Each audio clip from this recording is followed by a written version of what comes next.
평소엔 순했던 내가 한번 터지면 무서워진다는 말. 나는 그 말을 남한테 들었습니다.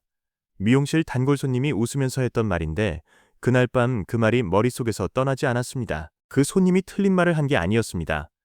나는 실제로 그랬고 그렇게 터진 날이 있었고 그 뒤로 후회가 꽤 오래 남았습니다. 터지기 전날까지 나는 아무 문제도 없는 사람이었습니다.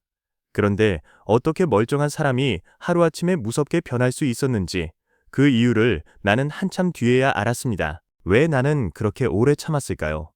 충분히 말할 수 있는 상황이었는데 왜 그 순간마다 꾹 닫았을까요? 그리고 왜 한 번 터지면 쌓인 것들이 한꺼번에 쏟아졌을까요? 화가 난 일은 하나였는데 나는 왜 10가지를 한꺼번에 꺼냈을까요? 참는 게 좋은 거라고 나는 오래 믿었습니다. 그런데 그 믿음이 오히려 상황을 더 나쁘게 만들었다면 어디서부터 잘못된 걸까요? 나는 송기택이고 올해로 53살입니다. 부산 해운대에서 미용실을 운영한 지 20년이 조금 넘었습니다. 손님들 사이에서 나는 말이 없고 다정한 원장으로 통합니다.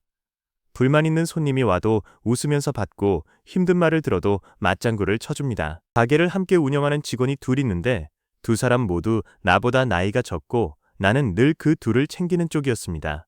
내가 더 많이 참고 더 많이 맞춰주는 게 당연하다고 생각했습니다. 집에 돌아가면 아내와 고등학생 아들이 있습니다.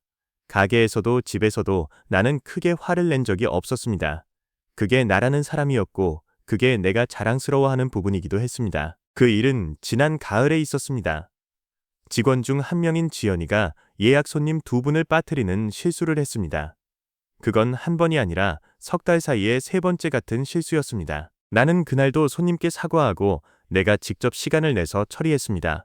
속으로는 이번엔 꼭 이야기해야겠다고 생각했는데 지연이 눈치 보는 표정을 보고는 그냥 넘겼습니다. 나는 스스로에게 그냥 한 번만 더 봐주자고 말했습니다. 지연이가 요즘 개인 사정이 있다는 걸 알고 있었고 그 상황에서 뭐라 하면 내가 너무 매정한 사람이 되는 것 같았습니다. 그런데 그게 석 달 전 일이고 나는 그 사이 비슷한 일들을 적어도 5번은 그냥 넘겼습니다. 매번 넘길 때마다 나는 괜찮다고 생각했습니다. 그러던 어느 날 퇴근 무렵 지연이가 손님 예약 내용을 또 잘못 적은 걸 발견했습니다. 그날따라 나는 아침부터 몸이 안 좋았고 점심도 거른 상태였습니다. 나도 몰랐습니다. 내가 그렇게 될 줄은. 처음엔 그냥 잘못 적은 거 고치려고 지현이를 불렀는데 입을 열자마자 목소리가 달라져 있었습니다. 나는 예약 얘기만 하려고 했습니다. 그런데 말이 나오면서 석 달 전 일, 그 전달 일, 거슬러 올라가 2해 전 일까지 한꺼번에 쏟아졌습니다. 지현이는 굳어버린 채로 서 있었습니다. 그날 내가 한 말 중에 틀린 말은 하나도 없었습니다. 다 사실이었고 다 말해야 했던 것들이었습니다. 그런데 그게 한꺼번에 쏟아지니까 그게 아닌 것처럼 들렸습니다. 지현이는 그날 이후 나를 어려워하기 시작했습니다. 전에는 편하게 농담도 했는데 이제는 말 걸기 전에 눈치부터 봅니다. 내가 가장 싫어하는 분위기가 됐습니다. 며칠 뒤 나는 다른 직원한테 들었습니다. 지현이가 기택 원장님이 평소엔 아무 말 없다가 갑자기 무서워진다고 했다는 겁니다. 그 말이 오래 걸렸습니다. 나는 무섭게 굴려고 한 게 아니었습니다. 오히려 반대였습니다. 무섭게 보이지 않으려고 그렇게 오래 참았습니다. 그런데 결과는 정반대가 되어 있었습니다. 여러분도 그런 경험이 있으실 겁니다. 참고 참다가 결국 한마디 했는데 그 한마디가 너무 커져서 오히려 내가 이상한 사람이 된 것 같은 느낌이요. 그런데 그 무렵 나와 비슷한 상황에 있던 사람이 있었습니다. 해운대 쪽에서 네일숍을 하는 정선희 씨로 나보다 2살 아래인 51살이었습니다. 선희 씨도 직원 문제를 겪고 있었습니다. 오래된 직원 하나가 손님 응대를 너무 건성으로 한다는 얘기를 손님한테 간접적으로 들었는데 어떻게 해야 할지 몰라 며칠을 고민하고 있었다고 합니다. 선희 씨도 처음엔 그냥 넘기려 했다고 합니다. 그 직원이 8년을 같이 일한 사이였고 괜히 말 꺼냈다가 사이가 틀어질까봐 무서웠다고 했습니다. 그런데 선희 씨는 그날 저녁 집에 가서 하룻밤을 뒀다고 했습니다. 다음날 아침 출근 전에 직원에게 따로 커피 한잔 하자고 먼저 문자를 보냈다고 합니다. 선희 씨가 그 직원에게 한 말은 길지 않았다고 했습니다. 요즘 피곤해 보이던데 무슨 일 있는 건지 손님 응대 부분에서 나는 이런 게 걱정된다. 딱 그 2마디였다고 했습니다. 직원은 처음엔 당황했지만 곧 솔직하게 말했다고 합니다.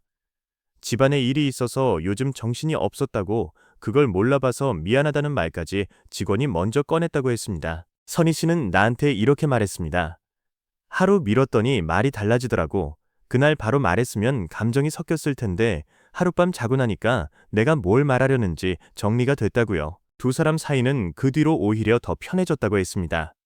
선희 씨는 말하고 나서 속이 가벼워졌다고 했고 직원도 자기 사정을 알아줬다는 걸 느꼈다고 했습니다. 나는 선희 씨 이야기를 들으면서 묘한 기분이 들었습니다. 상황은 비슷한데 결과는 왜 이렇게 달랐을까? 그 차이가 어디서 나온 건지 계속 생각이 맴돌았습니다. 지금 돌아보면 나는 그때 무엇을 하고 있었던 걸까요? 나는 매번 감정을 눌렀습니다. 말하지 않고 표정도 안 바꾸고 그냥 속에서 접어버렸습니다. 그런데 접는다고 없어지는 게 아니었습니다. 접어놓은 것들이 안에서 그대로 쌓이고 있었습니다.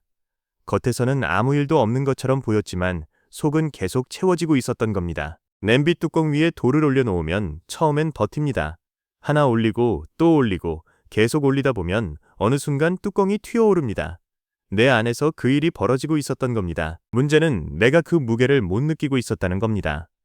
매번 별일 아니라고 생각하면서 접었으니까요. 그런데 별일 아닌 것들이 쌓이면 그 합은 별일이 됩니다. 그러다 어느 날 마지막 한 조각이 올라오면 그때 터지는 건 오늘 일이 아닙니다. 석 달치, 1년치가 한꺼번에 나오는 겁니다. 그날 지연이 앞에서 내가 그랬습니다. 그래서 내가 말하는 것보다 더 크게 들렸던 겁니다.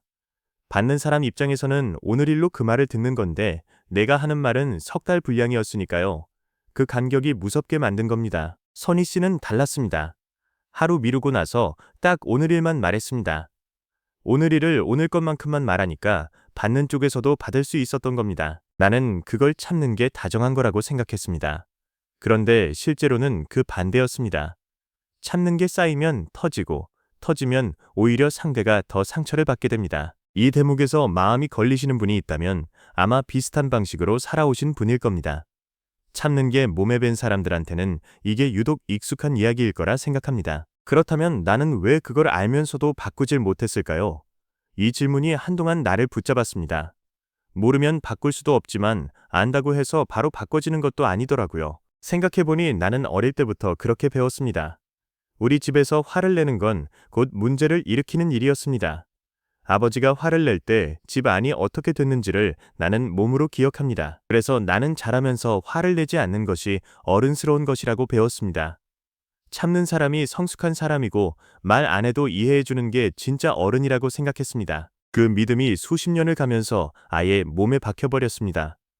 어떤 상황이 오면 머리로 생각하기 전에 몸이 먼저 반응합니다. 본능처럼 숨 쉬듯이 그냥 참게 됩니다. 그러니까 터지던 날도 내가 일부러 폭발한 게 아닙니다. 오히려 나는 그날도 참으려고 했습니다. 그런데 이미 너무 많이 차 있어서 참을 공간이 남아있지 않았던 겁니다. 어릴 때 몸에 새긴 방식은 어른이 됐다고 쉽게 고쳐지지 않습니다.